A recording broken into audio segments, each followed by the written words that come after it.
Hello दोस्तों, कैसे हैं आप सभी लोग। उम्मीद करता हूँ सभी लोग ठीक ही होंगे। तो बिना टाइम वेस्ट किए अपना टाइम पढ़ाई शुरू ही करते हैं।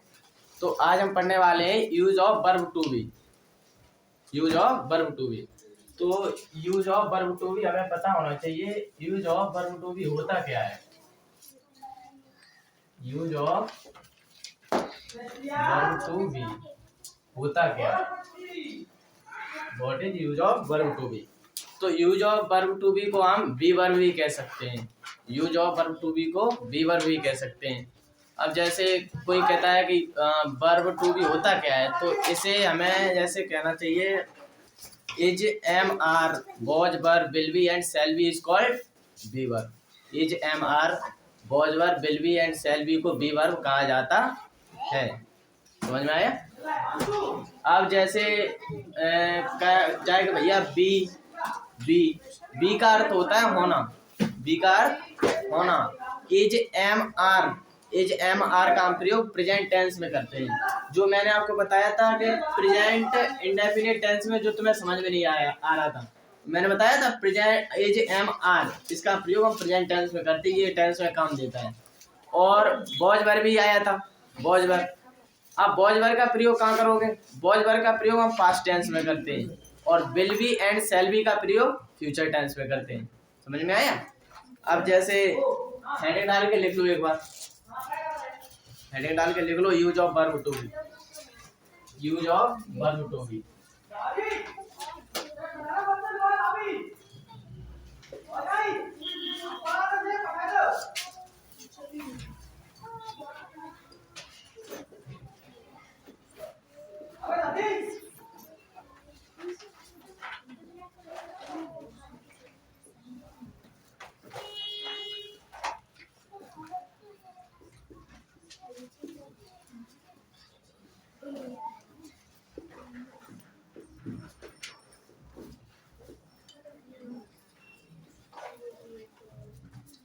Is am are was verb will be and shall be को बी वर्ब कहा जाता है। नोट कर लो।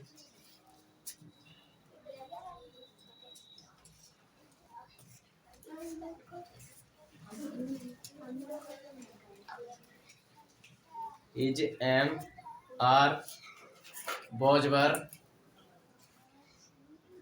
विल बी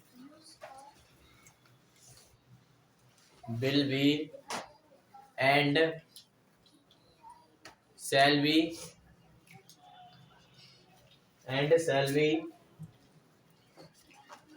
को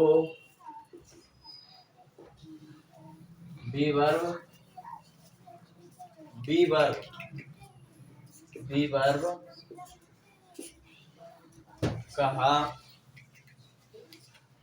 जाता है।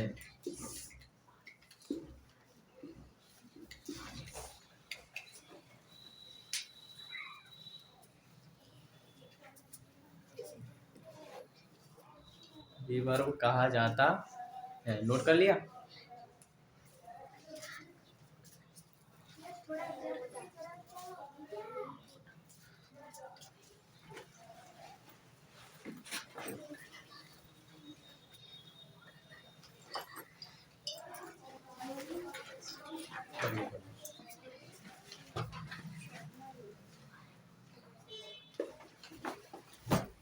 बड़ा धीरे धीरे नोट करते हो तुम लोग।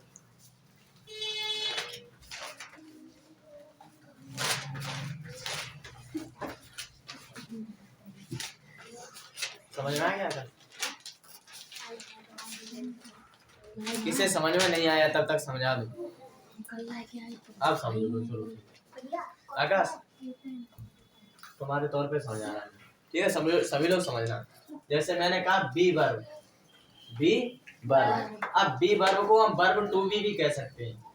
वर्ब टू बी भी कुछ भी, मतलब दो में से कुछ भी कह दो, मान लिया जाएगा इसे। ठीक है। अब जैसे समझ लिया जाए इसे। अब इसे समझने के लिए कहा जाए। अब जैसे मैंने तुम्हें बताया था use of these. Use of these समझ लो। जैसे समझ में नहीं आया मैं समझ लो, मैं वही बता रहा। जैसे तुम्हें पढ़ाया था मैंने यूज ऑफ दीज, समझाया था एक बार। यूज ऑफ दीज ये भी बताया था। यूज ऑफ दीज होता क्या है बताया था। बताया था? पता है किसी को क्या क्या होता है यूज ऑफ दिस? पता नहीं, किसे नहीं पता? यूज ऑफ दी किसे नहीं पता? मैंने बताया तो था।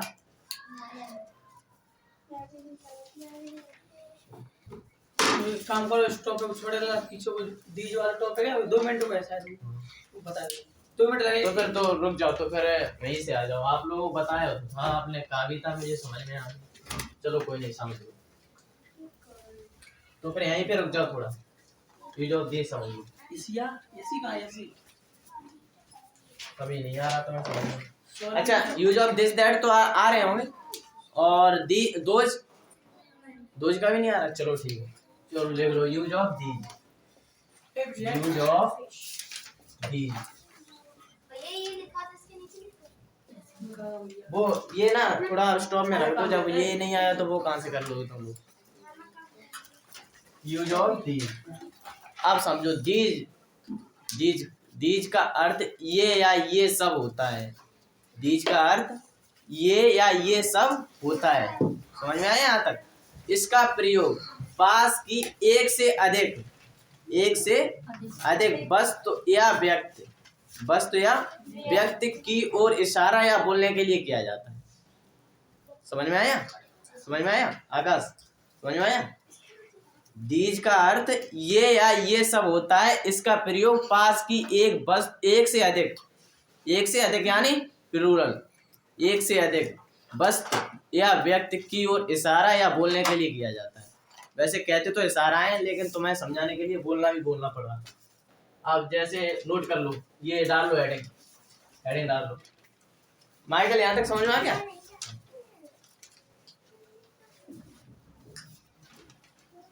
दीज का अर्थ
दीज का अर्थ ये या ये सब होता है। इसका प्रयोग पास की एक से अधिक वस्तु या व्यक्ति की ओर इशारा करने के लिए किया जाता है।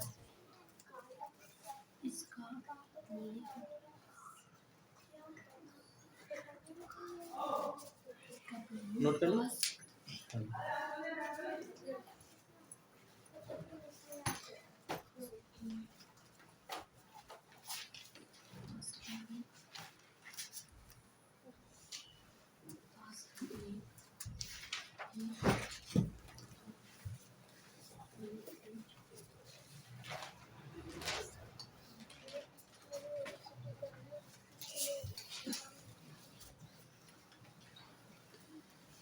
बस आएगी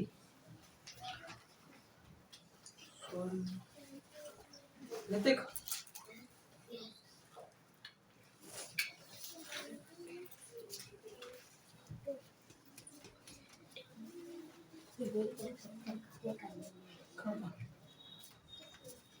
अधिक वस्तु या व्यक्ति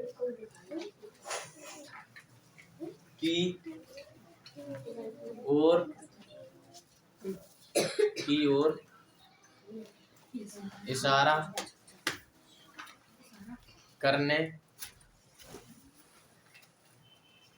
के लिए किया जाता है, किया जाता है।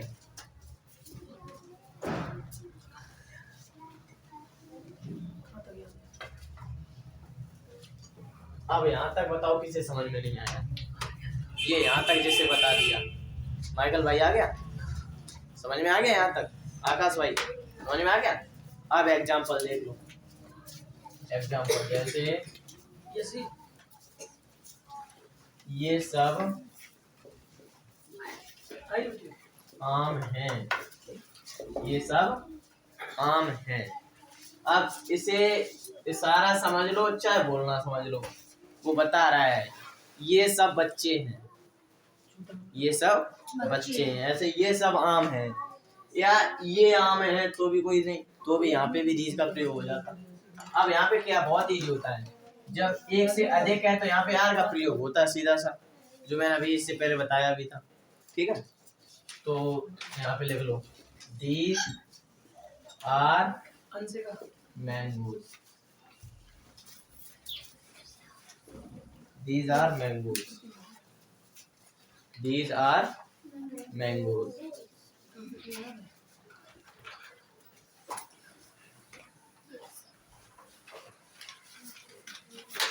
कर लिया ना, these are mangoes।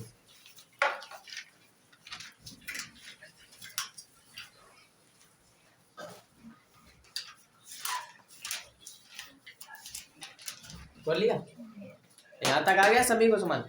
अब ठीक इसका opposite those, use of those,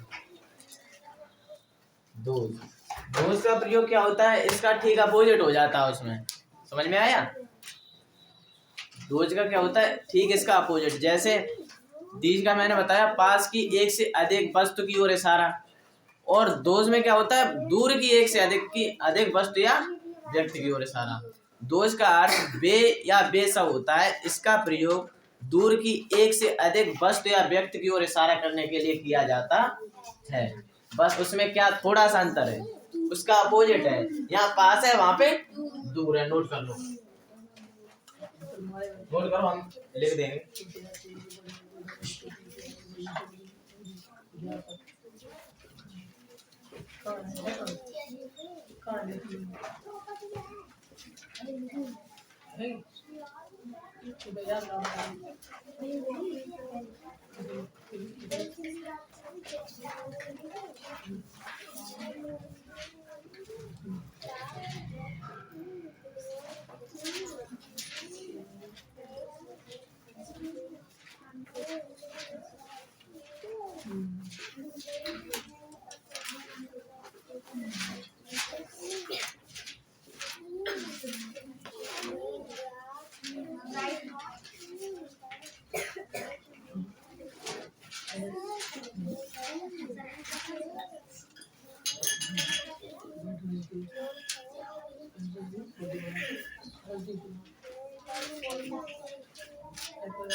कर लो नोट। चलो मन में लिख दिया है।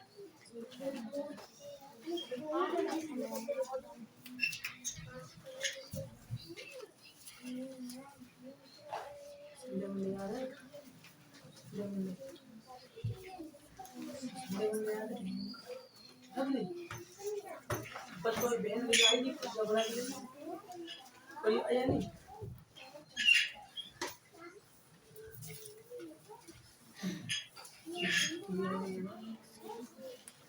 थोड़ा जल्दी जल्दी नोट करो, हो गया। दोज का अर्थ वे या वे सब होता है, इसका प्रयोग दूर की एक से अधिक वस्तु या व्यक्ति की ओर इशारा करने के लिए किया जाता है। सब, हाँ, वे या वे सब, हो गया। इशारा करने के लिए किया जाता है।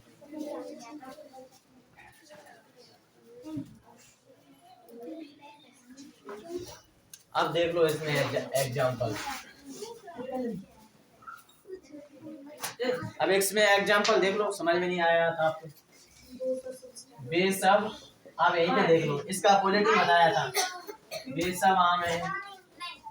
अब यहाँ पे देखो, ये आप देखो यहाँ पे मैंने सिर्फ ये पिछले वाले सेंटेंस में ये लिखा था, यहाँ पे वे लिखा, बस इतना ही अंतर है पूरे सेंटेंस में, ये और वे। अब देखो समझ लो, यहाँ पे बस यहाँ पे इसकी स्पेलिंग लगा देनी है जी, यहाँ पे दोज की, those are mangoes, those are mangoes. अब यहाँ तक बताओ माइकल भाई, समझ में आया? आ गया यहाँ तक? अब जिसे समझ में ना आया हो वो अपनी पिछली वीडियो पढ़ी है, उसे देख लेना, ठीक है। इसी के साथ अपना टॉपिक आगे बढ़ाते हैं।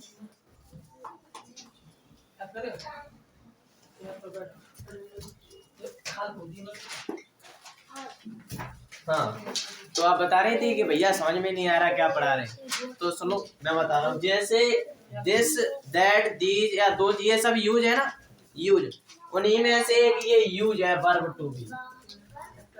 हाँ, ये एक यूज है उन्हीं में से। जैसे हाँ मैं बता रहा हूँ, जैसे मैंने बताया था दिस, दैट, दीज, दोज, ये सब यूजेस है ना, उन्हीं में से एक ये है वर्ब टू बी, एक यूज है जो मैं तुम्हें बता रहा हूँ। हाँ पूरा लिख लो, वर्ब टू बी या बी वर्ब लिख दो, ठीक है, वर्ब टू बी या बी वर्ब। समझ में आया? अब समझ में आ गया यहाँ तक? अब कर लिख लो। हेडिंग क्या लिखाई थी मैंने इसकी, एक बार पढ़ के सुना देना, इससे पढ़ के सुना दो। हेडिंग भी तो लगाई थी इसकी, इसके बाद वो लिखाया था इसकी डेफिनेशन।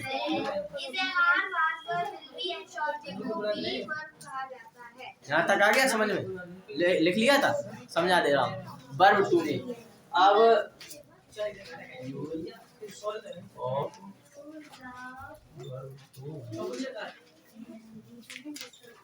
अब देखो, is, am, are, was verb, will be and shall be is called be verb.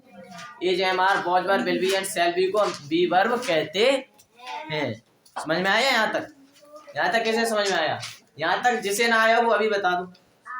Is, am, are, इतना तो जानते हो ना, was verb and will be and shall B, ये तो पढ़े ही होंगे ना, इनको हम बी वर्ब कहते हैं। आ गया समझ में? हाँ, अब जैसे कहते हैं बी, बी का अर्थ होता है होना, बी का अर्थ होना, बी का अर्थ क्या होता है? होना। और इज, एम, आर, इसका प्रयोग हम प्रेजेंट टेंस में करते हैं, प्रेजेंट टेंस में करते हैं। अभी सिर्फ इतना ही पढ़ो, प्रेजेंट टेंस में पढ़ते हैं, करते हैं, ठीक है, क्योंकि प्रेजेंट कंटिन्यूअस नहीं, अदर सेंटेंस में भी पढ़ना पड़ता है हमें, इज, एम, आर लगाते हैं, प्रेजेंट कंटिन्यूअस में ही थोड़ी ना लगाते हैं। उसके बाद वॉज और वर, इसका प्रयोग पास्ट टेंस में करते हैं, किसमें? Past tense. और will be and shall be का प्रयोग फ्यूचर टेंस में करते हैं, फ्यूचर टेंस में करते हैं। तो लिख लो, यहाँ तक तो लिख लिया था सभी लोग। देखो, बी का अर्थ, बी का अर्थ, बी का अर्थ होना होता है, होना होता है, बी का अर्थ होना होता है। इसे कोष्टक में बंद कर ले। बी का अर्थ होना होता है, समझ में आया? बी का अर्थ क्या होता है? होना होता है, होना होता है। उसके बाद लिखो, सेकंड रूल नंबर डाल के लिख लो, सेकंड नंबर रूल बोल के लिखा दूं? हाँ लिखो,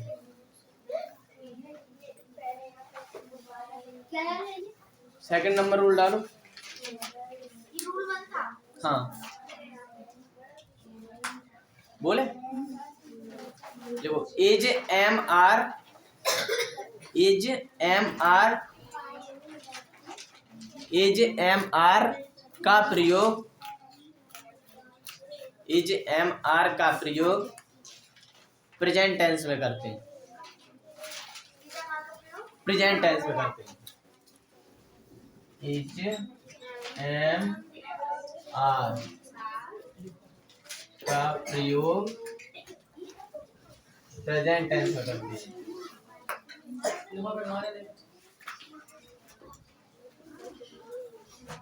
करते हैं। एज एम आर का प्रयोग प्रेजेंट टेंस में करते हैं।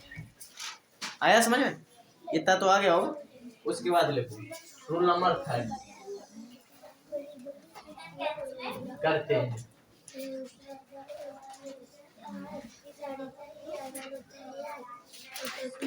एज एम आर का प्रयोग प्रेजेंट टेंस में करते हैं।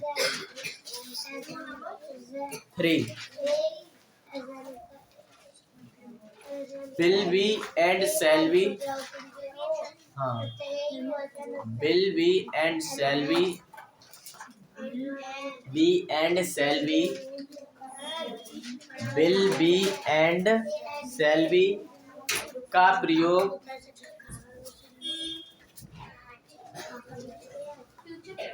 Will be and shall B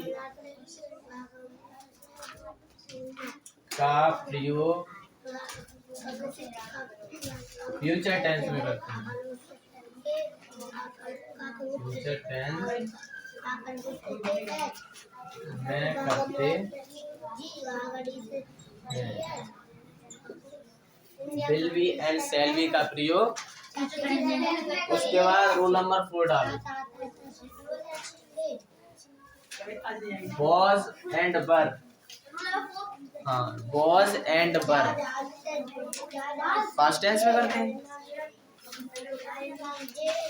हो गया था ये। was एंड वर का प्रयोग पास्ट टेंस में करते हैं। बस यही है आपका use of verb to be. इसे हम कहते हैं use of verb to be. यहीं पे आपका वर्ब टू बी हो जाता है खत्म। अब इसे सीख। ये तो बस इतना था कि ये होता क्या है। ये यही होता है जो मैंने आपको लिखा दिया। ठीक है, अब पढ़ लो। अब सबसे पहले इसमें किसका यूज दिया है? इज का ही दिया है ना। अरे बी का तो वो बता नहीं दिया हो ना। हाँ, इसमें सबसे पहले इज दिया होगा। तो इज का प्रयोग किसने किसने पढ़ा है? मैंने पढ़ा इज का प्रयोग। और किसी ने पढ़ा? माइकल भाई के अलावा और किसी ने पढ़ा है? यूज ऑफ इज पढ़ा? पढ़ो। Use of is, use of is. Is का अर्थ है होता है, इसका प्रयोग एक वचनकर्ता के साथ किया जाता है। इसका अर्थ है होता है ओनली है। एक होता है वो प्लूरल में चला जाएगा, सिर्फ है, केवल है। इसका प्रयोग सिंगुलर नाउन के साथ करते हैं। सिंगुलर वर्ब कुछ नहीं, उसके साथ करते हैं इसका प्रयोग। ठीक है, अब इसकी हेडिंग डालो। ठीक है, यहाँ तक तो समझ में आ गया सभी को? इसका अर्थ किस में करते हैं? एक वचन जहाँ पे होगा वहाँ इसका प्रयोग करते हैं। अब जैसे तुम्हें पढ़ाया था दिस दैट दीज दोस पढ़ाया था, और जहाँ दिस आता था वहाँ इज का तो प्रयोग करते थे, क्योंकि वो क्या था? सिंगुलर था, इसीलिए तो करते थे वहाँ पे दिस का। और यहाँ पे दीज का करते थे वहाँ पे यार, क्योंकि वो क्या था? प्लूरल। लेकिन एम नहीं पढ़ा होगा किसी में भी, यूज में नहीं पढ़ा ना। अरे नहीं, मैं ये बता रहा हूँ दिस दैट दीज दोस में कहीं एम आया नहीं? आया ना, बस वही बता, इसीलिए ये है। चलो ठीक है, आप नोट कर लो। यूज ऑफ इज, हेडिंग डाल लो, यूज ऑफ इज।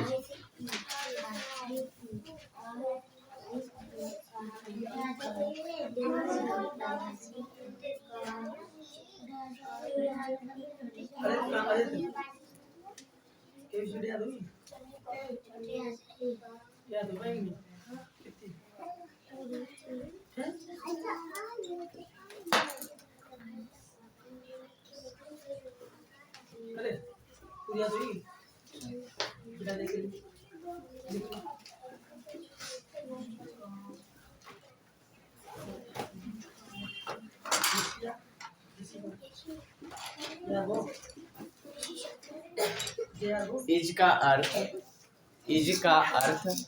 है होता है, इसका प्रयोग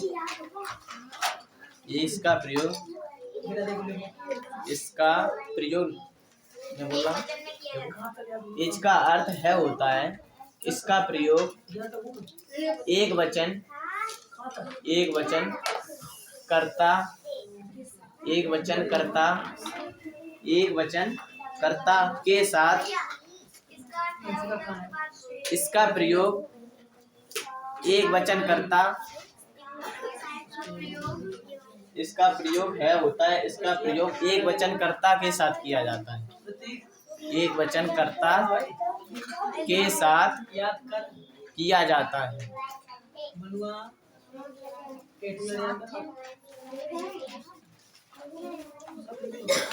इसका प्रयोग एक वचन कर्ता के साथ किया जाता है। ठीक है, नोट कर लिया।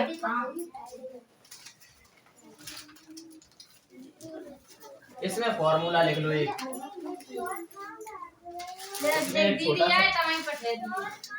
इसमें एक फॉर्मूला लिख लो छोटा सा।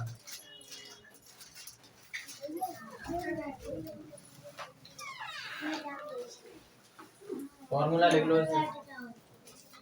Subject plus is plus object.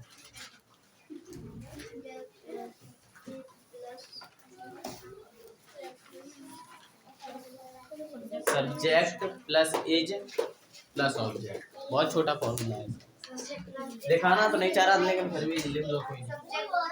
As plus is plus object.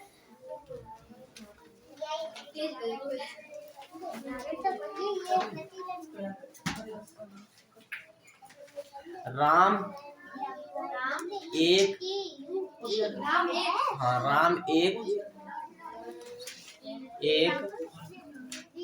होशियार छात्र है।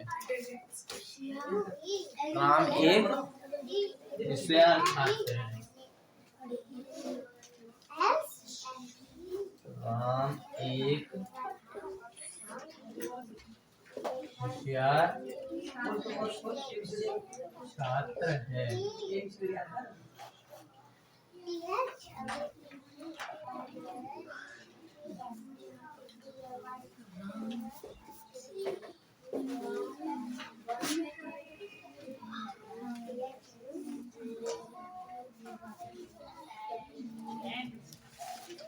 Ram is an intelligent boy.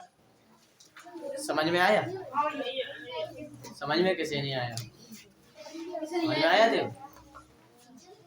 समझ में आया? आया? समझ में आया? ये कैसे हुआ? फॉर्मूला लिखाया तो वो एक बार देख लो। Subject plus is plus object. Ram subject हो गया, ये दे दिया बीच में, बाकी का ये सब ऑब्जेक्ट ही होगा। तो मैंने क्या लिख दिया? वो सॉरी, हाँ स्टूडेंट।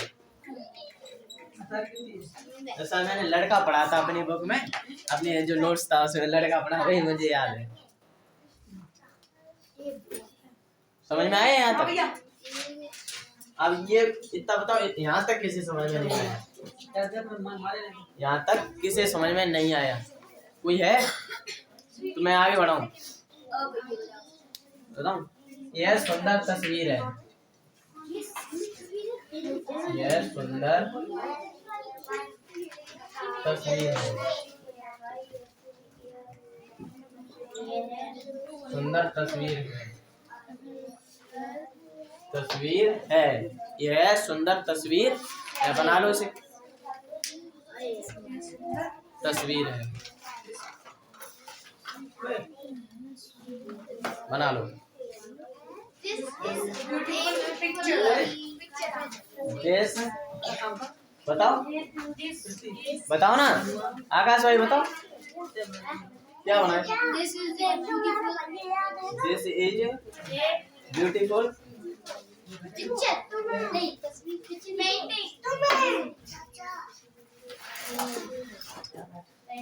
पिक्चर ही हो जाएगा। मेरे अच्छा करो। This is a beautiful picture. आ गया समझ में? तो यहाँ तक क्या सभी को समझ में आएगी है? अब इसका नेगेटिव, नेगेटिव में क्या होता है? बस इसके बाद नॉट। और इंटरोगेटिव में एज पहले आ जाएगा। एज पहले आ जाता है इंटरोगेटिव में। नेगेटिव पढ़ लो एक बार। नेगेटिव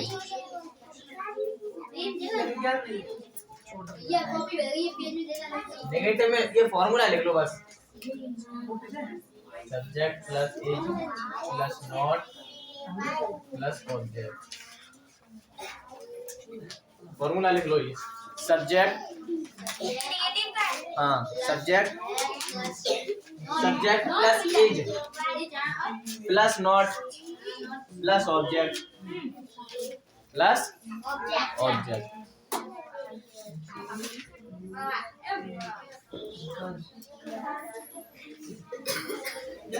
इसी के साथ वही सेंटेंस बना लो जैसे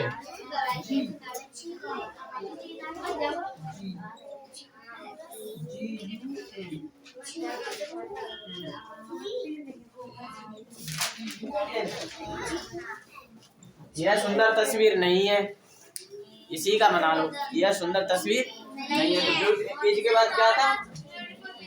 दिस इज नॉट, कोई नहीं लगाओ या नहीं लगाओ, पहले ये सुंदर तस्वीर नहीं है, एक नहीं लगाया ना इसमें। ए भी तो लग सकता है। हाँ लग भी सकता है, लेकिन क्या ये हो गया ना। This is not beautiful.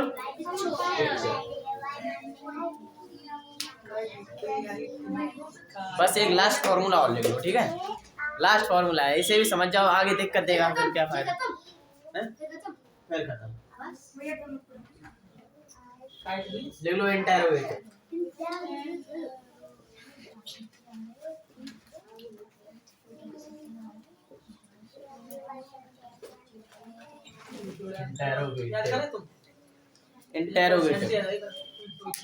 Interrogative में क्या होता है? एज पहले आ जाता है। इंटेरोगेटिव में एज पहले आ जाता है। Is plus subject plus object, बस इतना होता है। सेकंड टाइप इंटेरोगेटिव का लिख लो।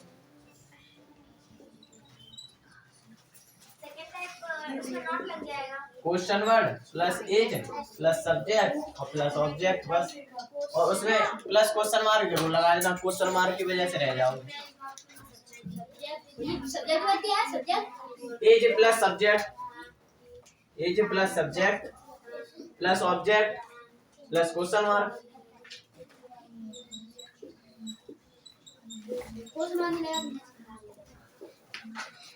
और सेकंड टाइप इंटरोगेटिव में सिर्फ क्वेश्चन वर्ड आगे लगाते हैं, बाकी का पूरा फर्स्ट टाइप इंटरोगेटिव ही होता है।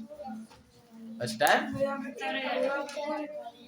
हाँ कोई नहीं है साथ में, ज्यादा जल्दी है ऐसा। ये सेकंड टाइप इंटरोगेटिव है, ये भी कराना, हाँ ये भी ज्यादा कराना जरूरी है ना। एग्जाम्पल भी एक लिखा दो। चलो तो ठीक है, इसी के साथ हम बता रहे हैं आपको, इन दोनों एग्जाम्पल के साथ बना के जरूर देखना। दोनों एग्जाम्पल के साथ, दोनों फॉर्मूले के साथ एग्जाम्पल यही जरूर बनाना। क्वेश्चन वर्ड प्लस जो हमने फर्स्ट टाइप इंटरोगेटिव का फॉर्मूला लिखा है ना, वही लिख दो पूरा। हाँ तो आज की क्लास यहीं तक रखेंगे, बाकी का कल हम पढ़ने वाले use of are, use of are फिर एम, ऐसे आगे बढ़ते रहेंगे, ठीक है? तो यहाँ तक मैं पूछ भी लूंगा, ठीक है?